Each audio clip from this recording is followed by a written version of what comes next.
For Hype Plus, it's your boy K-Rock. Hip-hop is not only a musical genre, but also a culture that originated in the 1970s. The history of rap started when the DJs began isolating percussion breaks of soul and disco songs through looping. As rap evolved in the 1970s, so did DJ. For example, Grandmaster Flash was one of the most important DJs in the 70s, since he pioneered the culture of hip-hop DJing by introducing mixing and scratching techniques that DJs would use to add originality to their mixes. The club scene wasn't really a thing until the 80s when hip-hop came around. The culture began to really heat up when MCs would team up with the DJs and interact with the crowd between songs. In the 80s and 90s, we saw the rise of hip-hop culture in Los Angeles. The East Coast and West Coast hip-hop beef introduced gangster rap to the mainstream, with Biggie and Tupac representing their respective coasts. This is when hip-hop started to take a shift from being poetic to violent, shaping the lifestyle these artists live and the environments they grew up in. Thus, gangster rap was created. As hip-hop changed, the structure of the players within it did too. Mixtape were a tool for artists and DJs to bend the music industry culture to introduce exclusive music to the audience. Essentially, it was the black market of hip-hop culture and a phenomenon. DJs became household names that were often bigger than the artists they featured on their mixtapes. Today, the excitement of a DJ releasing a new mixtape is a thing of the past due to the internet. However, the impact of the mixtape had for DJ culture is what we witness today. With this rise to fame, it's pretty rare for a DJ to just be a DJ and are now executives in their own right, producing and marketing their own music. Here's why the producer replaced the hip-hop DJ. The most important names in DJ are DJ Kool Herc, Clyde Campbell, Grandmaster Flash, Joseph Sandler, Grand Wizard Theodore Livingston, and African Bambaataa, Lance Taylor. Grandmaster Flash is known as the inventor of turntable wizardry. He perfected Herc's break by using what was called the quick mix theory. This technique was using headphones to listen to the second record before it merged into the first, before playing it over the speakers. This produced a seamless transition from one record to another.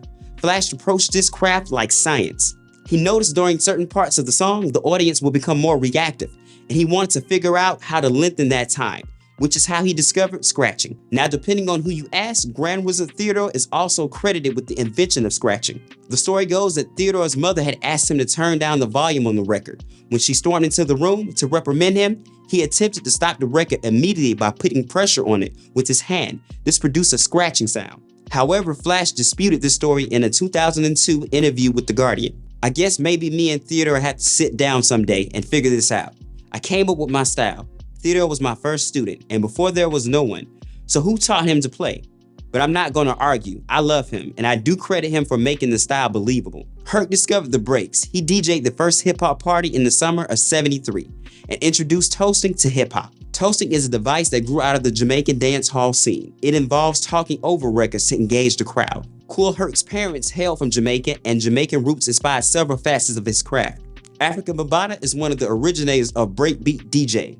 As a DJ and recording artist, Bambaataa embraced every musical genre of establishing hip-hop as an aesthetic form based on juxtaposition and appropriation. Released in 1982, the song Planet Rock by Bambaataa was the first hip-hop song to feature synthesizers. The song melded electro hip-hop beats influenced by Yellow Magic Orchestra with the melody of Kraftwerk's Trans Europe Express. Building off this innovative style during the early 1990s, the rave scene built on the acid house scene, which was a subgenre of house music developed around the mid-1980s by DJs from Chicago. The rave scene changed dance music and the image of DJing. This movement created the first superstar DJ who established marketable brands and their names and sounds. Some of these celebrity DJs toured around the world and were able to branch out into other music-related activities. After OGs such as Grandmaster Flash laid the groundwork with live DJ mixing in the 1980s, other DJs such as Kid Capri and DJ Tony Touch created a new lane for DJs to showcase their talent by releasing mixtapes with exclusive songs and mixes that you couldn't hear anywhere else. The 90s birthed the mixtape era, where DJs continued to elevate their popularity and also helped jumpstart the careers of upcoming MCs who would freestyle over other artists' beats. This helped start the careers of artists such as 50 Cent and Fabulous. In the 2000s, DJs became more virtual than ever. Internet technologies have allowed for DJs to have more expansion and freedom than ever before. This inspired DJs to branch off and not only mix existing audios, but also create their own. The role of a DJ used to be to take pre-recorded tracks made by a music producer and then play those tracks in a DJ set to an audience.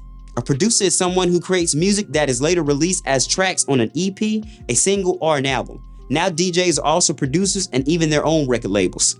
No one is solely a DJ anymore, but are multi-hyphenated. This is both a blessing and a curse. Legendary hip-hop DJ Kid Capri, gave his opinion on the pros and cons of how the DJ culture has changed. It was always in his plan for DJs to be respected as they are now. When I was getting on, at that time, man, unless you was somebody that was behind a group like Jam Master Jay behind Run DMC or Jazzy Jeff behind Fresh Prince or Red Alert on the radio at the time, DJs wasn't getting the recognition, the money, and the respect that they were supposed to get. And that was part of my whole fight. The downfall is that DJing is much more accessible because it's electronic. The biggest difference for me is remembering a record from record sleeve and having memories, emotions subconsciously attached to the record. For instance, remembering a specific night. That versus scrolling through playlists where one track is called Night Grooves and the other one Grooves Nights. And you have to pre-listen. Searching for tracks in the digital age can sometimes take me out of my workflow when compared to finding your next track in 10 seconds. The new Denons surely have enough screen real estate. I ordered those to make the scrolling a bit easier, and laptop obsolete. Another big difference I would call forced preparation. I had 2 or 3 crates, fitting 60 records each, so the maximum to carry with me was 120 to 180 tracks. 120 was the rule, 180 was the exception. Just because methods change, the performance of a DJ remains practically untouched in all areas. If you can't put 2 tracks together for your life and give the crowd a great experience, whether it's in a club or an event, you're not going to succeed as a DJ. Not before and not now. Before, you had to spend a lot of times hunting down hard to get records. Now you have to spend even more time finding good stuff because there's thousands of new tracks released every day. Different, but still the same. Time consuming. If you want to create your own spin on your own style, that is. I just turned down 30 gigs to where I have to go by bus and train. I don't bring toys in the bag to professional level gigs just because the club owners don't want to invest in a professional gear, period. I do have several solutions where a computer is the center of the solution. And every time I set up, there's shit happening. From high-pitched squeaky noise to both channels end up going through one channel despite everything is set up by the book. There's a certain egotism attached to new school DJs. DJs can be also seen as more of a stepping stool that will elevate someone to becoming a producer, record executive, mogul, and etc. DJ Khaled might be our biggest example of this.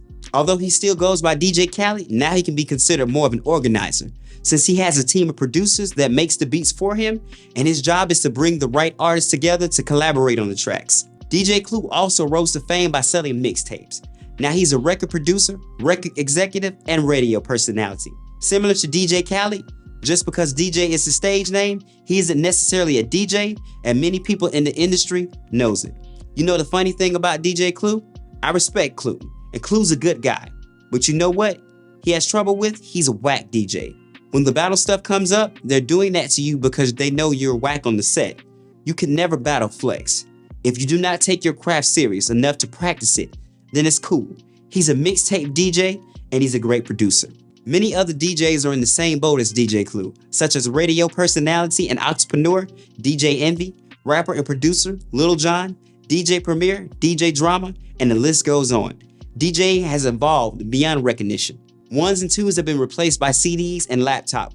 Record crates are now USB drives. Instead of the DJs hiding in the corner, the DJs are the star of the shows. And instead of DJs just playing beats, he's making them too. Regardless of what role they play, DJs continue to play a pivotal role everywhere hip-hop is enjoyed, thanks to pioneers such as Herc, Flash, Theodore, Bambaataa, and countless others. Stay up to date with the latest news and comedy by subscribing here to our YouTube channel. Follow Comedy Hype across all social media, and look out for our new original content on our new streaming service at comedyhype.com. For Hype Plus, it's been your boy K-Rob.